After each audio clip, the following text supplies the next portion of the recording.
It is Confession Tuesday. Local life coach Rebecca Silence in studio. Good morning, my dear. Good morning. All right, so number one, I totally spaced on the fact that you do coaching circles. Yes. Is there Tuesday one tonight? nights. Okay. There's one tonight. Okay. $15 Okay. at the office in Whitesboro. It's 156 Main Street, and you just get to work with me in a group setting. And I'm going to have different tools and strategies every single week. It's very different every time, but it's great. It's a great group of people, and you get to meet me and get a little taste for the coaching. Absolutely. So if you want to dip your toe, Yep. it's kind of like Joshy when he goes swimming. He's got to dip the toe in. Yeah. If you want to dip your toe into what it's like to be a part of the life coaching, this is there's no quote unquote there's no obligation. There's no expectation. It's just a drop in, $15, and check it out. And honestly, you don't necessarily have to, because people get intimidated with that kind of stuff, especially if there's people. I'm not working one-on-one with people. Well, that's what I'm saying. Yep. Well, that's why I said that, because no, not in the group. I'm not going to work one-on-one with you. You're just going to get to take in the information however you take it in. Take what you want, leave the rest, and you're going to get to meet me. And the details are at inspiredresultscoach.com. You get to meet me. Yeah. Well, I don't mean like that. I just want to meet you too. Well, that's just funny, the phrasing. You get to meet me. Yes. Honestly, the thing is, people... Because always people are saying, all right, what is this? Yeah. Let me check it out. Absolutely. So this is your chance. And this is your chance tonight, 7 o'clock? 7 o'clock. Details, inspiredresultscoach.com. And, of course, you can add them on Facebook and Twitter as well.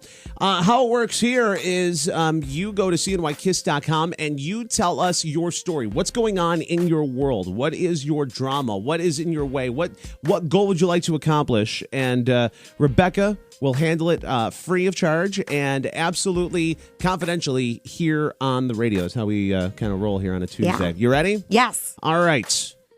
Dear Rebecca, I lost my job 6 months ago, and I've been living pretty frugally until I find a new one. But my boyfriend doesn't have that problem. In fact, he has a great job where he makes lots of money. I told him I didn't want us to spend more than $40 each on Valentine's Day gifts this year because that's pretty much all I can afford. But he said he's already gone way over that. Should you talk about how much you're willing to spend for Valentine's Day? Should guys always spend more on Valentine's Day? Yeah, there's a lot in this email. Thank you so much. I think the first thing is that whatever you're dealing with losing your job, it's important and it's real. And Valentine's Day may just be a symptom of anything unhealed around that issue. Okay, what is that? All right, give me that in English. Yeah, so what I'm saying is that you lost your job 6 months ago. You're having to find a new one, having to live frugally now. That's difficult. Oh, sure. And so I'm just suggesting that Valentine's Day is bringing up that bigger issue. That Valentine's Day probably isn't the bigger issue here. Yeah, it's just a symptom of a bigger problem. Well, it's the lack of disposable income. Mm-hmm. It's Valentine's Day. Okay, we can. And now there's a new power dynamic in the relationship.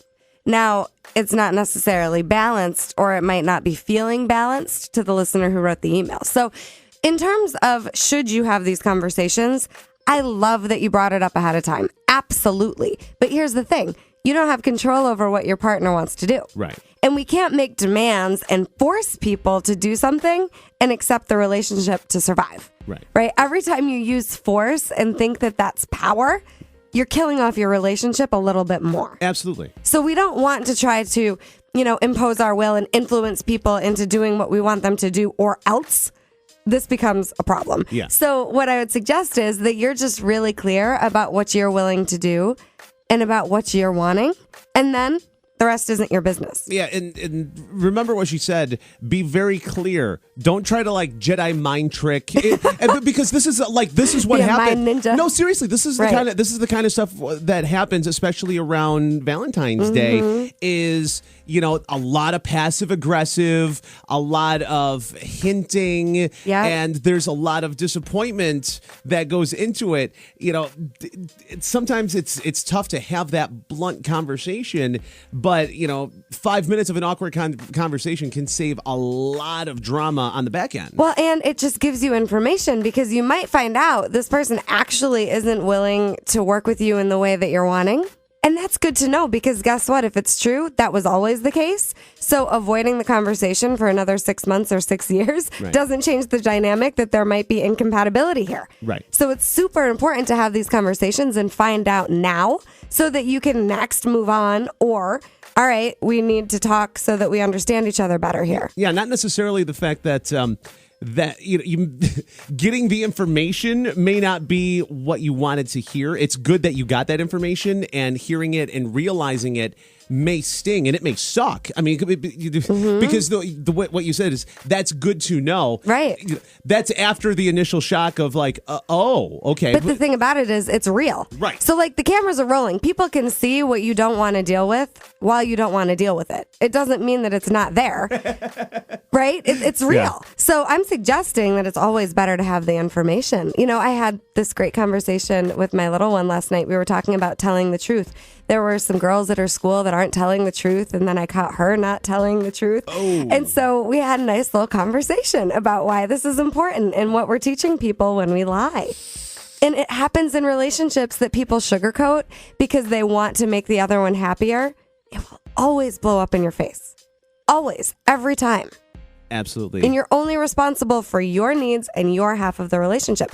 So I just want to say something about disappointment. Okay. If you find yourself disappointed in your relationship or in your lack of a relationship, which can happen too, I just want you to... Especially this week. Right.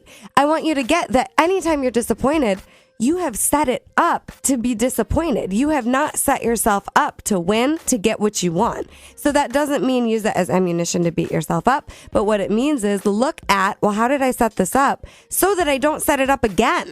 Because if you don't see it, you won't be able to avoid it coming again. So thank you very much for the email. And this is great. Nice job actually having the conversation. Say what you want. And here's the deal. If your partner wants to spoil you a little bit more than you can right now, take it in. Because let them love you. Yeah. I mean, it doesn't mean anything bad. It'll come out in the wash. If this is a lifetime deal, there might be a year where the roles are reversed. Yep. So let them love you. You said what you wanted. You said your piece. You put it out there. Love me. Yeah. But, and it sounds silly, let them love you. But I can't tell you how many people come into my office, and that's the issue. They don't let anybody love them. And that's what we're all hardwired to do. Wow. Is love each other. Wow. Okay. I've never heard you say that. And you're wow. Yeah. Right? Yeah. So that's the homework. Let people love you. Local life coach Rebecca Silence, inspiredresultscoach.com. Email address, bigpapa@cnykiss.com. And of course, you can use hashtag Confession Tuesday as well on Twitter and on Facebook. Gonna break, come back. Big Papa in the Morning, Kiss FM.